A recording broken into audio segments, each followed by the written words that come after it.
Assalamualaikum warahmatullahi wabarakatuh. Perkenalkan, nama saya Sri Rati Nurjayanti, NIM 2005523003 dari Fakultas Ekonomika dan Bisnis, Program Studi S1 Akuntansi. Di sini saya akan memaparkan materi video presentasi mengenai audit sumber daya manusia guna memenuhi tugas ujian akhir semester mata kuliah Audit Manajemen. Dosen pengampu Bapak Arif Himawan Dwi Nugroho, SE, AK, MM, CA, CPA. Pada kesempatan kali ini, saya akan membahas mengenai audit sumber daya manusia, yaitu terdapat 3 poin penting. Yang pertama yang akan saya bahas yaitu mengenai audit atas perolehan sumber daya manusia. Yang kedua, audit atas pengelolaan sumber daya manusia. Dan yang ketiga, yaitu audit atas pengurangan sumber daya manusia.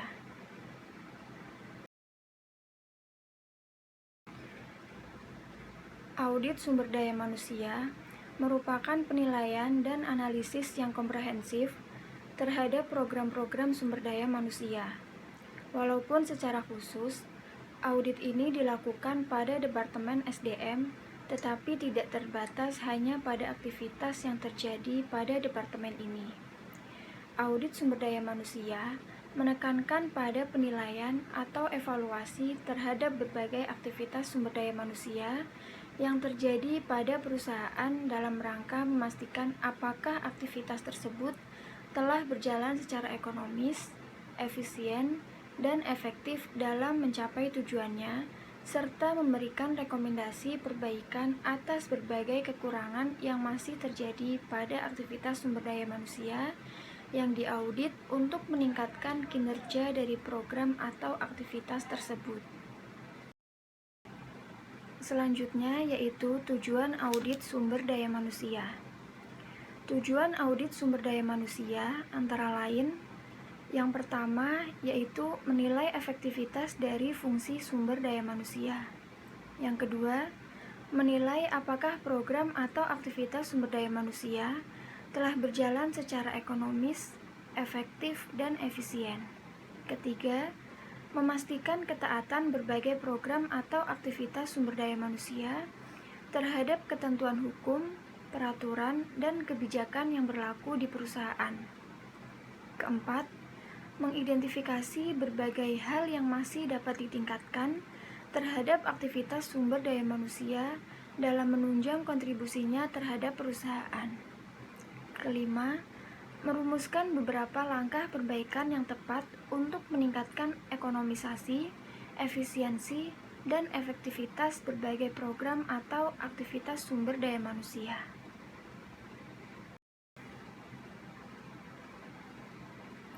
Selanjutnya yaitu manfaat audit sumber daya manusia. Manfaat audit sumber daya manusia antara lain: yang pertama yaitu mengidentifikasi kontribusi dari Departemen Sumber Daya Manusia terhadap organisasi. Kedua, meningkatkan citra profesional Departemen Sumber Daya Manusia. Ketiga, mendorong tanggung jawab dan profesionalisme yang lebih tinggi pada karyawan Departemen Sumber Daya Manusia. Keempat, memperjelas tugas-tugas dan tanggung jawab Departemen Sumber Daya Manusia. Kelima, mendorong terjadinya keragaman kebijakan dan praktik-praktik sumber daya manusia. Keenam, menemukan masalah-masalah kritis dalam bidang sumber daya manusia. Ketujuh, memastikan ketaatan terhadap hukum dan peraturan dalam praktik sumber daya manusia. Kedelapan, menurunkan biaya sumber daya manusia melalui prosedur sumber daya manusia yang lebih efektif. Kesembilan, meningkatkan keinginan untuk berubah dalam Departemen Sumber Daya Manusia. Dan yang ke-10, memberikan evaluasi cermat terhadap sistem informasi sumber daya manusia.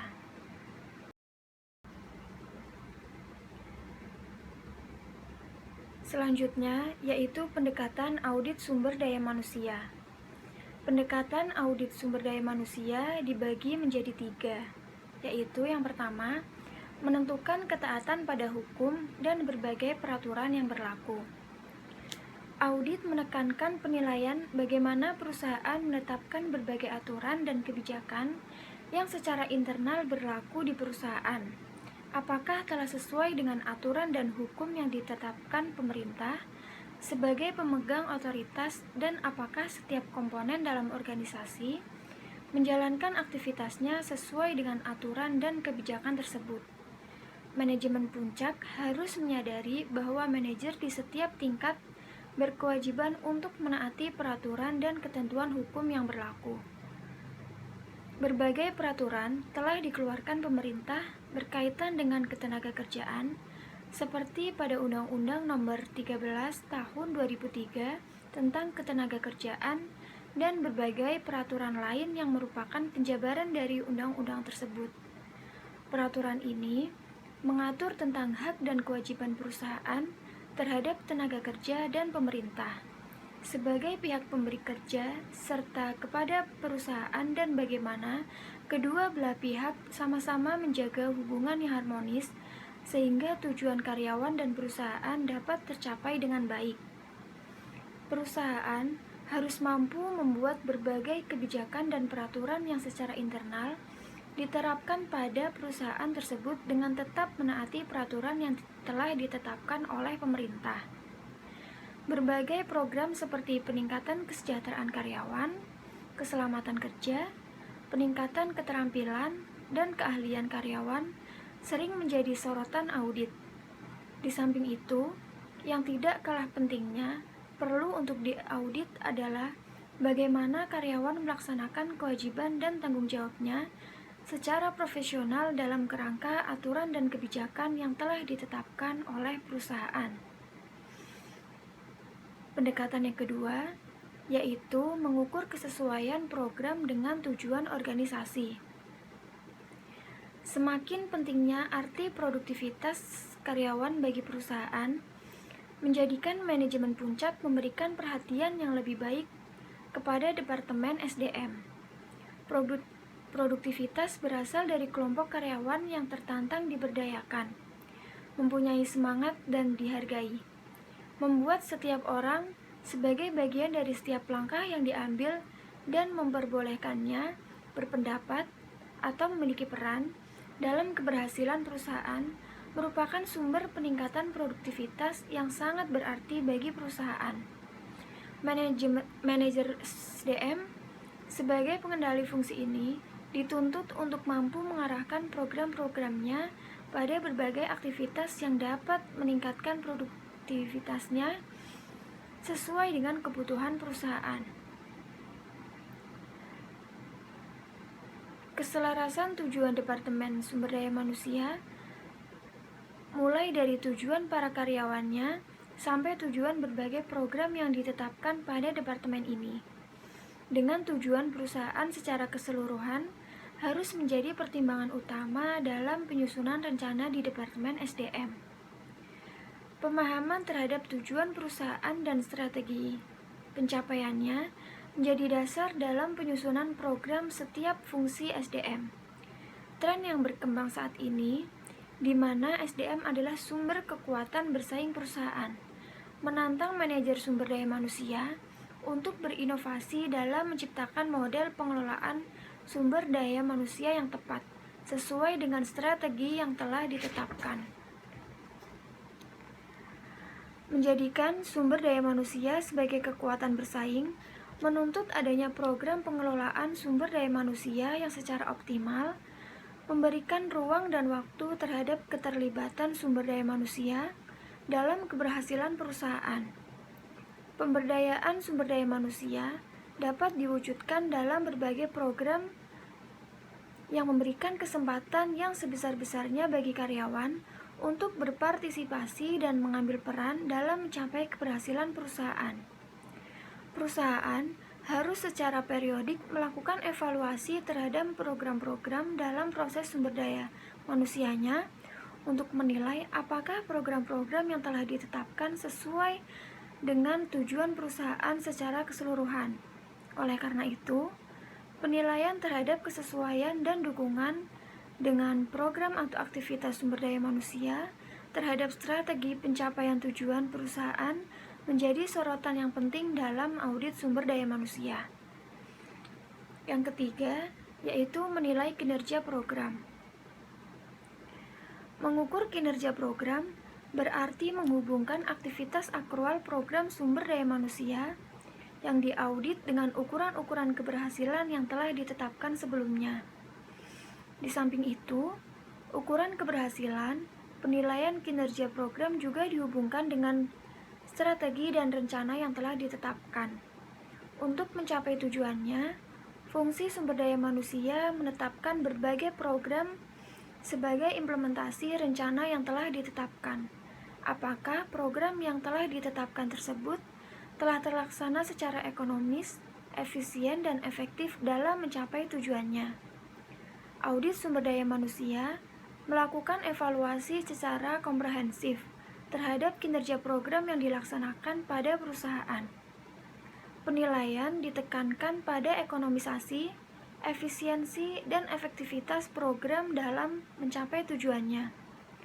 Dari hasil audit akan diketahui apakah beberapa program masih mungkin untuk ditingkatkan kinerjanya, atau memang program tersebut belum berjalan secara maksimal karena dihadapkan dengan suatu kondisi di luar kemampuan manajemen untuk mengendalikan, dan bagaimana tindak lanjut ataupun rencana perbaikan yang mungkin dilakukan untuk memperbaiki kekurangan yang masih terjadi pada program-program sumber daya manusia tersebut.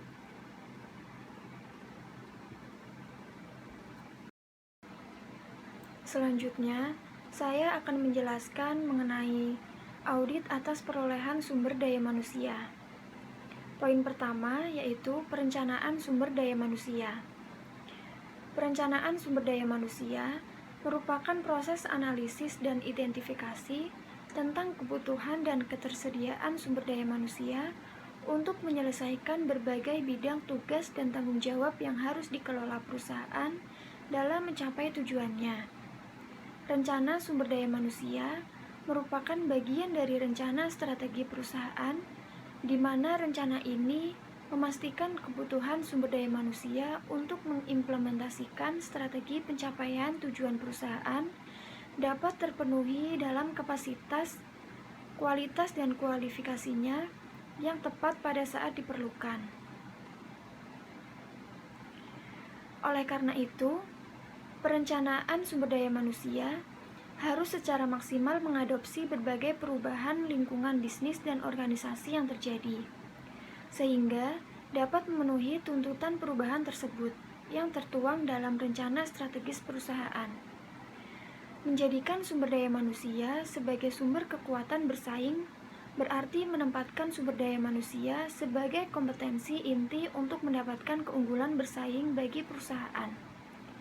Menjadikan sumber daya manusia sebagai kompetensi inti dapat dilakukan dengan menarik dan mempertahankan tenaga kerja yang memiliki profesionalisme dan kemampuan khusus, membiayai pelatihan mereka, dan memberikan kompensasi yang memadai agar dapat terus bersaing dalam organisasi, serta berbagai program pemberdayaan, serta memberikan ruang bagi keterlibatan sumber daya manusia dalam strategi pencapaian keberhasilan perusahaan harus dirancang secara tepat dalam perencanaan sumber daya manusia ini. Tanggung jawab perencanaan sumber daya manusia pada dasarnya terletak pada seluruh manajer yang membutuhkan sumber daya manusia dan departemen sumber daya manusia sebagai koordinator yang menangani bidang sumber daya manusia. Tahapan dalam proses perencanaan sumber daya manusia diawali dengan mempertimbangkan tujuan dan strategi perusahaan. Tingginya intensitas persaingan dan perubahan lingkungan bisnis untuk memberikan yang terbaik bagi pelanggan berdampak pada perubahan strategi perusahaan dalam mencapai tujuannya. Organisasi bisnis saat ini harus melakukan berbagai perubahan agar bisa eksis di pasar dengan memberikan manfaat atau nilai yang lebih besar dari apa yang telah dikorbankan pelanggan. Memaksimalkan nilai pelanggan dapat dicapai melalui efisiensi pada seluruh operasi perusahaan tanpa mengorbankan kualitas operasinya, bebas dari aktivitas yang tidak menambah nilai yang harus dilakukan untuk mengumpulkan dan menganalisis informasi tentang isi pekerjaan dan kebutuhan SDM, serta di mana pekerjaan dilaksanakan. Hasil dari analisis pekerjaan ini adalah perusahaan memiliki uraian pekerjaan, spesifikasi pekerjaan, dan standar kinerja yang baru yang sesuai dengan strategi pencapaian tujuan perusahaan. Selanjutnya yaitu kemitraan manajer lini dan Departemen Sumber Daya Manusia dalam perencanaan sumber daya manusia. Pada manajer lini, yang pertama, mengidentifikasi kebutuhan sumber daya manusia pada setiap divisi atau departemen. Kedua, membahas informasi perencanaan sumber daya manusia dengan para ahli sumber daya manusia. Ketiga, mengintegrasikan rencana sumber daya manusia dengan rencana departemen. Keempat, mengawasi rencana sumber daya manusia untuk mengidentifikasi perubahan yang diperlukan. Kelima, mengulas rencana kesuksesan tenaga kerja sehubungan dengan rencana sumber daya manusia. Selanjutnya, pada Departemen Sumber Daya Manusia. Yang pertama, turut serta dalam proses perencanaan strategis perusahaan secara keseluruhan. Kedua, mengidentifikasi strategi sumber daya manusia. Ketiga, merancang sistem data perencanaan sumber daya manusia. Keempat, menyusun dan menganalisis data yang berasal dari manajer lini berkaitan dengan kebutuhan sumber daya manusia. Dan yang kelima, menerapkan rencana sumber daya manusia yang telah disetujui manajemen puncak.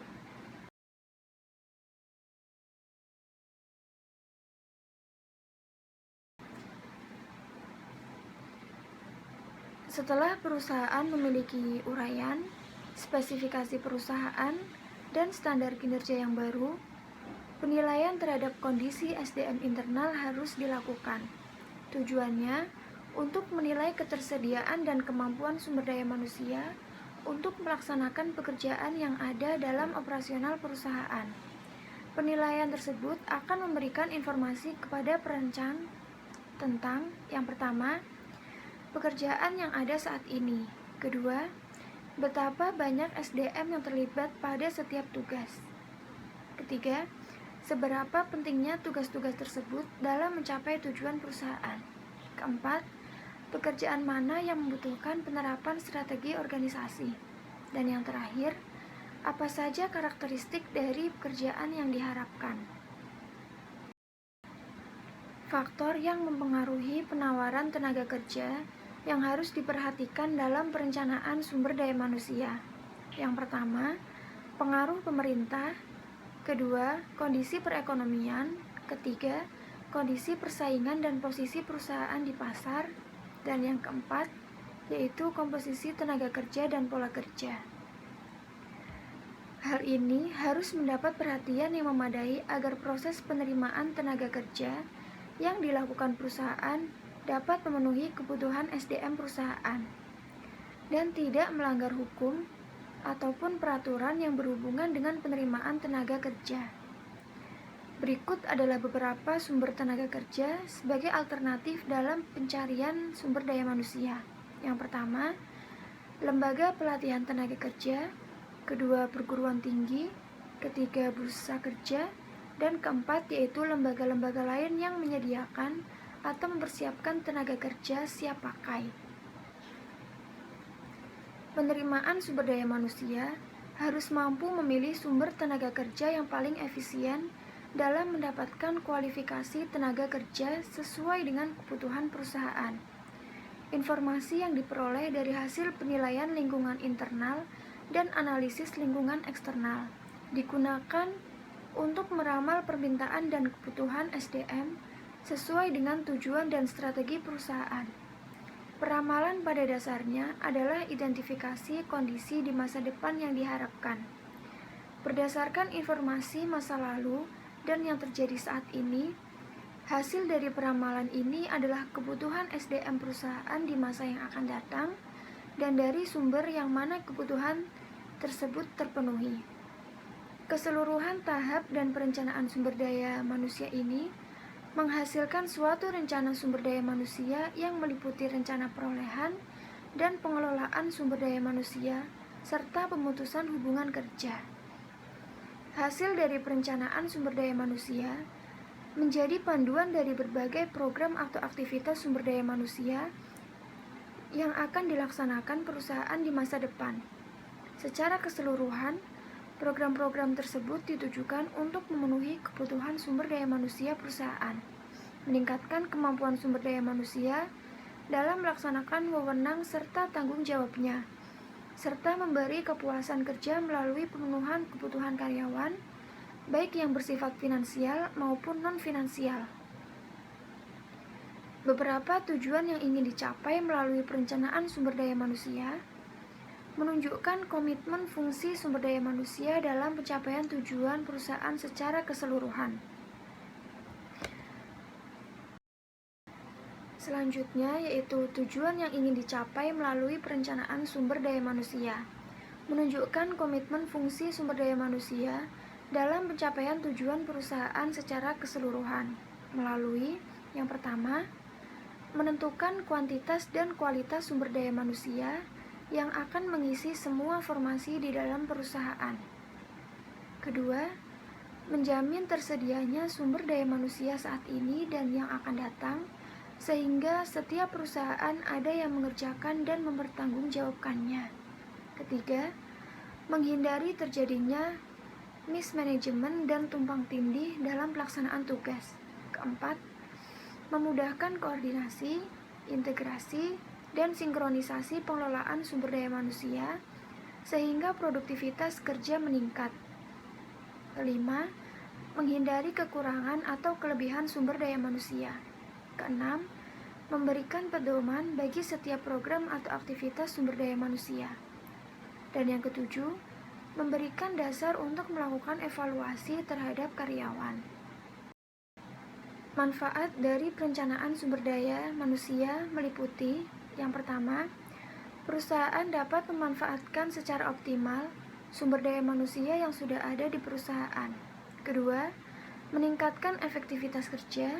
Ketiga, meningkatkan produktivitas kerja karyawan. Keempat, tersedianya sumber daya manusia yang memenuhi kualifikasi untuk memegang wewenang dan tanggung jawab yang lebih besar di masa yang akan datang. Dan yang kelima, menyediakan dasar penyusunan program sumber daya manusia bagi fungsi sumber daya manusia. Poin selanjutnya yaitu rekrutmen. Rekrutmen meliputi upaya pencarian sejumlah calon karyawan yang memenuhi syarat dalam jumlah tertentu, sehingga dari mereka perusahaan dapat menyeleksi orang-orang yang paling tepat untuk mengisi lowongan pekerjaan yang ada. Rekrutmen juga harus memberikan kesempatan yang sama untuk setiap calon tenaga kerja yang masuk ke dalam perusahaan. Dengan kata lain, tidak diskriminatif. Setiap pelaksanaan rekrutmen harus berdasarkan pada prinsip yang pertama, kualitas karyawan yang akan direkrut harus sesuai dengan kebutuhan atas kualitas sumber daya manusia yang sesuai. Kedua, jumlah karyawan yang diperlukan harus sesuai dengan pekerjaan yang tersedia. Ketiga, harus dilakukan dengan biaya yang paling minimal ataupun ekonomis. Keempat, perencanaan dan keputusan-keputusan strategis tentang rekrutmen. Dan kelima, fleksibilitas serta pertimbangan-pertimbangan hukum. Beberapa sumber tenaga kerja di luar perusahaan seperti lembaga pelatihan kerja, kursus-kursus, perguruan tinggi, departemen tenaga kerja, dan bursa kerja merupakan alternatif sumber tenaga kerja yang bisa dimanfaatkan perusahaan dalam menarik calon karyawan. Pelaksanaan rekrutmen harus mampu mendapatkan sumber daya manusia dengan cara yang paling ekonomis, efektif, dan efisien. Pertimbangan pemilihan sumber tenaga kerja yang harus didasarkan pada kebutuhan SDM sesuai dengan kualifikasinya, tidak semata-mata memanfaatkan sumber tenaga kerja yang paling murah, tetapi harus diperhatikan pula kredibilitas dari sumber tersebut.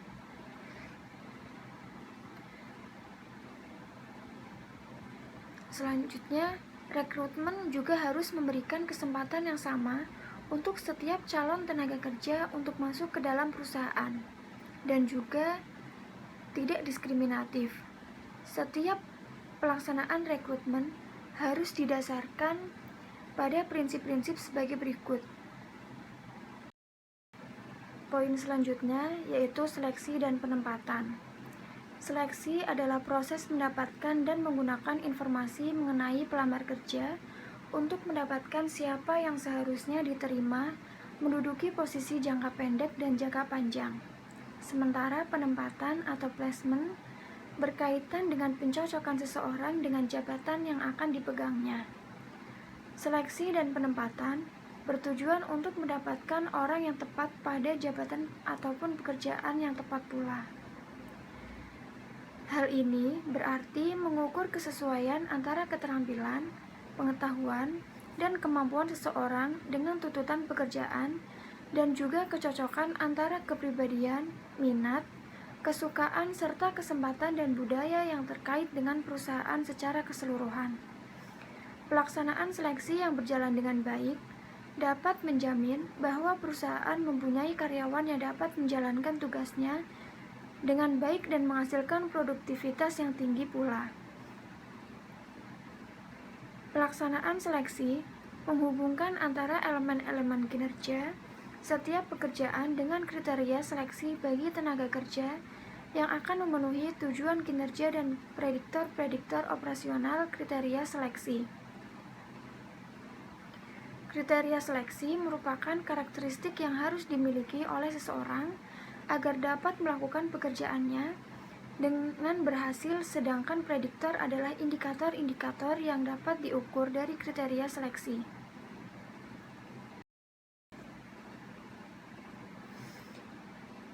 Kemitraan manajer lini dan Departemen Sumber Daya Manusia dalam proses seleksi. Yang pertama, pada manajer lini. Yang pertama, menyediakan daftar permintaan tenaga kerja dengan kualifikasi spesifik untuk mengisi posisi yang dibutuhkan. Kedua, berpartisipasi dalam proses seleksi yang sesuai dengan bidangnya. Ketiga, melakukan wawancara akhir terhadap calon karyawan. Dan yang kelima, membuat keputusan akhir tentang diterima atau ditolaknya peserta seleksi dengan mengacu pada saran yang diberikan Departemen Sumber Daya Manusia. Selanjutnya pada Departemen Sumber Daya Manusia. Yang pertama, menyediakan penerimaan awal pekerjaan. Kedua, melakukan penyaringan wawancara awal. Ketiga, mengelola tes-tes pekerjaan yang sesuai. Keempat, memperoleh informasi latar belakang dan referensi peserta seleksi. Kelima, merekomendasikan calon-calon terbaik kepada para manajer lini untuk seleksi akhir. Dan yang keenam, mengevaluasi keberhasilan proses seleksi. Proses seleksi yang efektif harus berjalan secara akurat, artinya dapat memprediksi kinerja pelamar. Selanjutnya, adil, artinya tidak terjadi diskriminasi. Ketiga, meyakinkan, artinya orang-orang yang terlibat dalam seleksi yakin akan manfaat yang diperolehnya. Selanjutnya yaitu audit atas pengelolaan sumber daya manusia. Menjadikan sumber daya manusia sebagai kekuatan bersaing yang membutuhkan keterlibatan secara maksimal peran sumber daya manusia dalam strategi keunggulan bersaing perusahaan. Pemberdayaan karyawan harus menjadi fokus dalam pengelolaan sumber daya manusia. Pemberdayaan sumber daya manusia pada dasarnya adalah memberikan kesempatan pada karyawan untuk mengambil keputusan dan memegang tanggung jawab yang lebih besar, baik secara pribadi maupun kelompok dalam mengelola pekerjaannya. Dari sudut pandang manajer, pemberdayaan sumber daya manusia merupakan proses pemberian kesempatan kepada sumber daya manusia untuk memampukan dirinya dalam merencanakan, mengimplementasikan, dan mengendalikan pekerjaan yang menjadi tanggung jawabnya. Sementara, jika ditinjau dari sudut karyawan, Pemberdayaan sumber daya manusia merupakan proses untuk meningkatkan kemampuan atau keandalan dirinya agar dipercaya oleh manajer dalam merencanakan, mengimplementasikan, dan mengendalikan pekerjaan yang menjadi tanggung jawabnya. Pola pikir pemberdayaan dalam pengelolaan sumber daya manusia dapat memberikan dampak positif dalam meningkatkan kontribusi sumber daya manusia kepada perusahaan dan tercapainya keselarasan tujuan. Karena pemberdayaan sumber daya manusia juga secara proporsional memerhatikan kebutuhan karyawan dan meningkatkan kepuasan kerja karyawan. Poin pertama yaitu pelatihan dan pengembangan karyawan. Hal ini bertujuan untuk meningkatkan kemampuan sumber daya manusia dalam melaksanakan tugas dan tanggung jawabnya, baik saat ini maupun di masa yang akan datang.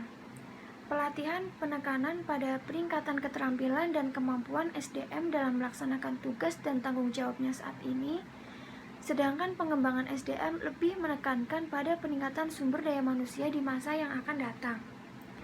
Setiap perubahan membutuhkan pelatihan bagi sumber daya manusianya, maka setiap perusahaan memiliki program pelatihan bagi karyawannya. Agar pelatihan dapat berjalan secara ekonomis, efektif, dan efisien, maka diperlukan identifikasi terlebih dahulu. Identifikasi kebutuhan pelatihan dapat dilakukan dengan cara, yang pertama, menentukan keterampilan apa yang dibutuhkan karyawan agar memiliki kinerja yang baik, sesuai yang dibutuhkan dalam strategi pencapaian tujuan perusahaan. Kedua, melakukan penilaian secara periodik, identifikasi secara terus-menerus, yang meliputi penilaian terhadap kursus ataupun pelatihan yang telah selesai dilaksanakan dan memberikan saran kepada unit bisnis dan manajer untuk melaksanakan pelatihan berikutnya. Ketiga, menentukan tolak ukur pada industri yang sama terhadap pelatihan yang dilakukan dan keberhasilannya dalam meningkatkan kinerja karyawannya. Pusat perhatian dalam pelatihan dan pengembangan sumber daya manusia adalah bagaimana menjadikan karyawan memahami dan mampu melaksanakan strategi yang telah ditetapkan perusahaan dalam mencapai tujuannya. Dengan menjadikan pelanggan sebagai fokus dari operasi perusahaan, sebagian besar perusahaan berhasil mendapatkan keunggulan bersaing dengan mengarahkan seluruh operasi dan sumber dayanya pada kepuasan pelanggan, dengan memaksimalkan nilai yang diperoleh dari pengorbanan yang dilakukan. Pada operasi seperti ini, keseluruhan komponen dalam perusahaan harus memiliki kepedulian terhadap kualitas, baik berupa produk, proses operasi, maupun pelayanan. Manfaat pelatihan dan pengembangan. Yang pertama, ada manfaat bagi perusahaan, yaitu mengarahkan untuk meningkatkan profitabilitas dan sikap yang lebih positif terhadap profit. Memperbaiki pengetahuan kerja dan keahlian pada semua level. Memperbaiki moral sumber daya manusia. Membantu karyawan dalam memahami tujuan perusahaan. Membantu menciptakan citra perusahaan yang lebih baik. Mendukung otentitas, keterbukaan, dan kepercayaan. Meningkatkan keharmonisisan hubungan antara atasan dan bawahan, membantu mengembangkan perusahaan, belajar dari peserta, membantu mempersiapkan dan melaksanakan kebijakan perusahaan, memberikan informasi tentang kebutuhan perusahaan di masa depan. Perusahaan dapat membuat keputusan dan pemecahan masalah yang lebih efektif. Membantu pengembangan promosi dari dalam, membantu mengembangkan keterampilan kepemimpinan, motivasi, loyalitas, sikap, dan aspek lainnya pada karyawan.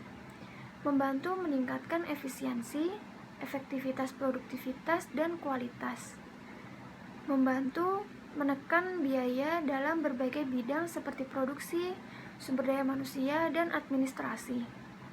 Meningkatkan rasa tanggung jawab terhadap kompetensi dan pengetahuan perusahaan, meningkatkan hubungan antara pekerja dengan manajemen, mengurangi biaya konsultan luar dengan menggunakan konsultan internal, mengurangi perilaku yang merugikan, menciptakan iklim yang baik untuk pertumbuhan, membantu meningkatkan komunikasi organisasi, membantu karyawan untuk menyesuaikan diri dengan perubahan, dan juga membantu menangani konflik sehingga terhindar dari stres dan tekanan kerja. Selanjutnya, manfaat bagi karyawan. Yang pertama, membantu karyawan dalam membuat keputusan dan pemecahan masalah yang lebih efektif, membantu mendorong dan mencapai pengembangan diri dari rasa percaya diri, meningkatkan kepuasan kerja dan pengakuan, membantu karyawan dalam mengatasi stres, frustasi, dan konflik, memberi informasi tentang meningkatnya pengetahuan kepemimpinan, keterampilan komunikasi, dan sikap, membantu menghilangkan rasa takut dalam melaksanakan tugas baru, serta memenuhi kebutuhan personel peserta dan pelatihan.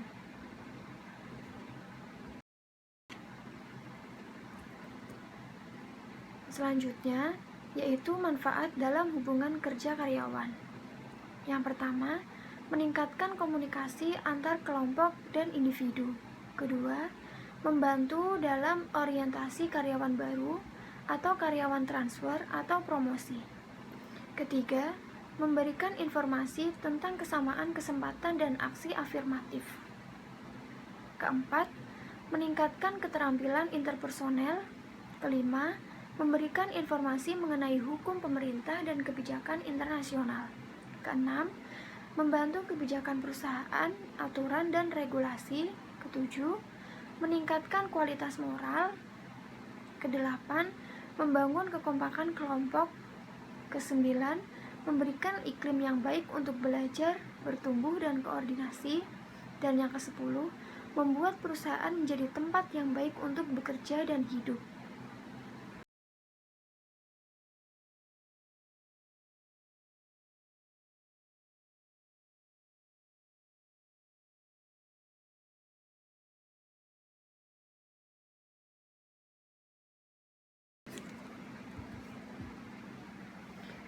Selanjutnya, yaitu perencanaan dan pengembangan karir.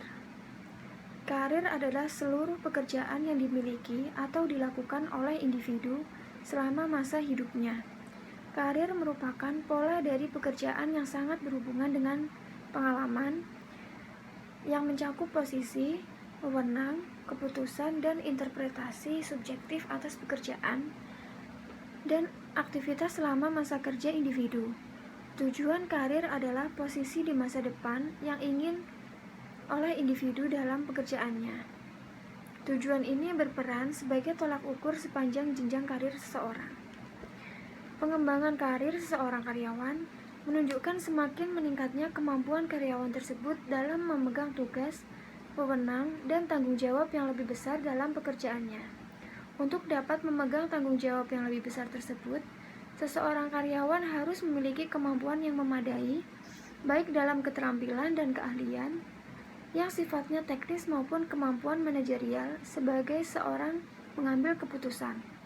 Pola pikir pemberdayaan dalam pengelolaan sumber daya manusia menjadikan perencanaan dan pengembangan karir sebagai hal penting yang harus disadari oleh fungsi SDM maupun oleh karyawan itu sendiri.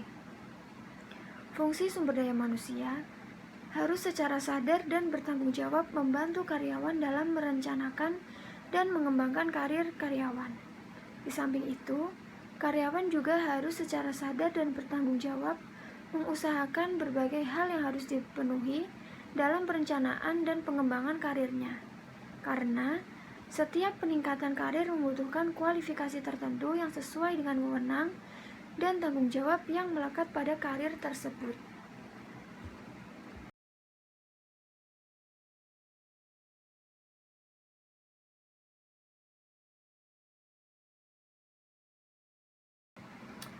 Selanjutnya yaitu penilaian kerja. Penilaian kerja karyawan pada dasarnya adalah menghubungkan kinerja karyawan dalam melaksanakan tugas dan tanggung jawab dengan standar atau ukuran keberhasilan yang telah ditetapkan sebelumnya untuk tugas dan tanggung jawab tersebut. Hasil penilaian kinerja karyawan dapat mencerminkan sebagian dari kinerja perusahaan.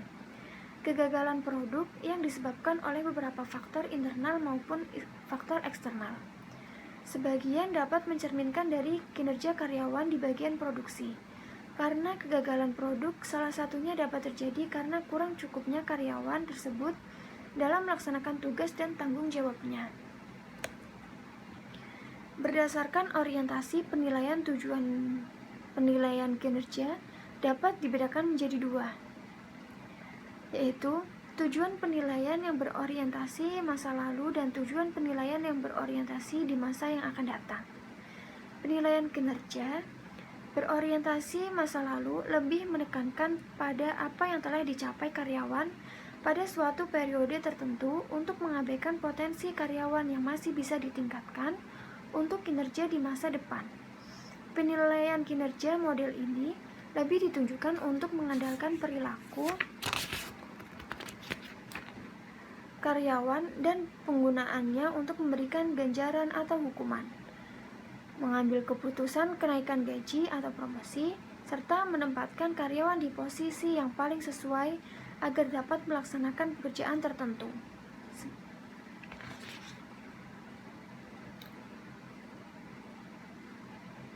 Sementara itu, penilaian kinerja yang berorientasi masa depan memiliki beberapa tujuan penting. Berikut ini beberapa tujuannya. Yang pertama, membantu tiap karyawan untuk semakin memahami tentang peran dan fungsinya di dalam perusahaan. Kedua, membantu karyawan mengerti kekuatan dan kelemahannya yang dikaitkan dengan peran dan fungsinya dalam perusahaan. Ketiga, meningkatkan rasa kebersamaan antara masing-masing karyawan dengan supervisor sehingga tiap karyawan memiliki motivasi kerja yang tinggi dalam memberikan kontribusinya kepada perusahaan. Keempat, membantu mempersiapkan karyawan untuk memegang pekerjaan pada jenjang yang lebih tinggi dengan cara terus-menerus meningkatkan perilaku dan kualitas bagi posisi yang lebih tinggi. Serta yang terakhir yaitu menyediakan data karyawan secara berkala untuk pengambilan keputusan di bidang sumber daya manusia. Mengingat begitu pentingnya peran penilaian kinerja di dalam perusahaan, maka karyawan serta harus dikelola dengan baik agar secara efektif dapat mencapai tujuannya. Selanjutnya yaitu kompensasi dan balas jasa. Kompensasi adalah sesuatu yang diterima karyawan sebagai pengganti atau imbalan atas kontribusi yang telah diberikan karyawan kepada perusahaan. Hal ini merupakan salah satu bentuk pelaksanaan fungsi manajemen sumber daya manusia yang berhubungan dengan semua jenis pemberian penghargaan individual atas jasa, keahlian, dan pekerjaan atau kesetiaan karyawan kepada bisnis perusahaan. Perusahaan harus memiliki manajemen kompensasi yang bisa mendukung peningkatan kinerja perusahaan melalui terpenuhinya kebutuhan karyawan. Manajemen kompensasi yang baik akan dapat menjaga dan mempertahankan karyawan dengan baik. Dengan demikian, perputaran karyawan dan tingkat absensi karyawan menjadi lebih rendah. Secara umum, tujuan dari manajemen kompensasi adalah untuk membantu perusahaan mencapai tujuannya dan menjamin penciptanya keadilan internal dan eksternal. Keadilan internal menjamin bahwa seluruh karyawan di dalam perusahaan mendapatkan kompensasi berdasarkan standar yang sama, yang secara proporsional mengatur kompensasi sesuai dengan bidang kerja dan tingkat jabatan yang telah ditentukan di masa depan. Keadilan eksternal menjamin bahwa karyawan mendapatkan kompensasi secara adil, sesuai dengan yang terjadi di pasar kerja.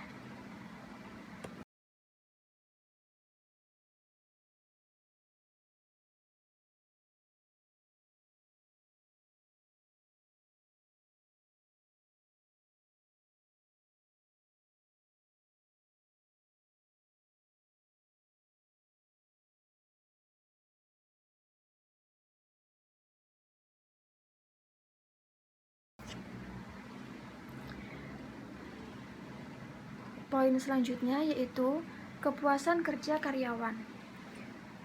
Setiap individu memiliki tingkat kepuasan yang berbeda-beda sesuai dengan sistem nilai yang berlaku pada dirinya. Semakin tinggi penilaian terhadap kegiatan yang dirasakan sesuai dengan keinginan individu, maka semakin tinggi pula kepuasannya terhadap kegiatan tersebut. Dengan demikian, kepuasan kerja merupakan gambaran evaluasi seseorang atas perasaan sikapnya senang atau tidak senang, puas atau tidak puas dalam bekerja. Selanjutnya yaitu audit atas pengurangan sumber daya manusia. Pengurangan tenaga kerja merupakan keputusan yang tidak berdiri sendiri. Berbagai kepentingan perusahaan harus diselamatkan agar perusahaan bisa bertahan hidup atau survive dan ikut bermain dalam persaingan yang sangat tinggi intensitasnya. Penurunan aktivitas bisnis, adanya usaha untuk meningkatkan efisiensi dalam menerapkan teknologi baru pada operasi perusahaan guna menghadapi persaingan global, membawa konsekuensi berkurangnya kebutuhan tenaga kerja pada perusahaan tersebut. Perubahan lingkungan, di mana perusahaan harus mampu beroperasi dengan sangat efisien, juga menuntut perusahaan untuk melakukan perubahan dalam organisasinya. Kemungkinan yang sering terjadi adalah kebijakan untuk melakukan restrukturisasi yang memungkinkan hilangnya beberapa jabatan karena jabatan tersebut sudah tidak efektif lagi untuk dipertahankan dan fungsi-fungsinya bisa dilaksanakan oleh jabatan lain yang saat ini telah dipertahankan. Sebagai akibat dari restrukturisasi ini, pengurangan tenaga kerja merupakan konsekuensi logis yang harus terjadi. Hal ini dapat menimbulkan kekhawatiran dan keresahan karyawan, terutama yang merasa prestasinya tidak istimewa, tidak memiliki keterampilan yang menonjol dibandingkan dengan karyawan yang lain, dan berbagai kekurangan lain. Akan kehilangan posisi atau pekerjaan karena pengurangan tenaga kerja dapat berupa pemutusan hubungan kerja. Undang-Undang Nomor 13 Tahun 2003, Pasal 158 sampai 167 mengatur tentang dalam hal apa perusahaan dapat melakukan PHK.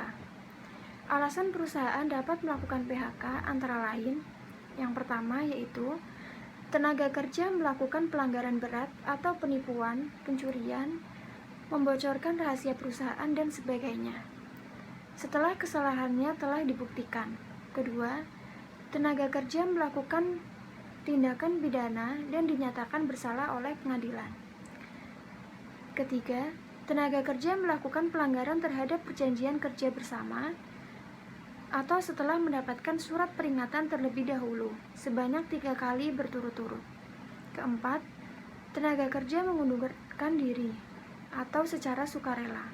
Kelima, terjadi perubahan status perusahaan, penggabungan, peleburan, atau perubahan kepemilikan perusahaan dan pengusaha tidak bersedia menerima tenaga kerja untuk melanjutkan hubungan kerjanya. Ketujuh, perusahaan tutup karena mengalami kerugian secara terus-menerus selama 2 tahun atau telah terjadi keadaan yang memaksa. Kedelapan, perusahaan tutup karena melakukan peningkatan efisiensi. Kesembilan, perusahaan pilot. Kesepuluh, tenaga kerja memasuki masa pensiun. Dan yang terakhir yaitu tenaga kerja mangkir selama 5 hari berturut-turut atau lebih tanpa keterangan tertulis dan telah dipanggil oleh perusahaan secara patut dan tertulis. Tindakan PHK. Tindakan PHK yang dilakukan perusahaan akan membawa dampak finansial maupun non-finansial. Dampak finansial berhubungan dengan kewajiban perusahaan untuk membayar pesangon dari tenaga kerja yang di-PHK. Sedangkan dampak non-finansial lebih berhubungan dengan citra perusahaan di mata masyarakat atau pelanggannya. Walaupun tenaga kerja terkena pemutusan hubungan kerja, mereka tetap ingin diperlakukan dengan baik ataupun manusiawi. Di samping itu, dalam proses ini, perusahaan berkewajiban meminimalkan pengaruh buruk PHK pada tenaga kerja yang mengalami PHK tersebut. Sekian pemaparan materi yang dapat saya sampaikan. Kurang dan lebihnya saya mohon maaf. Semoga bermanfaat untuk teman-teman semua. Wassalamualaikum warahmatullahi wabarakatuh.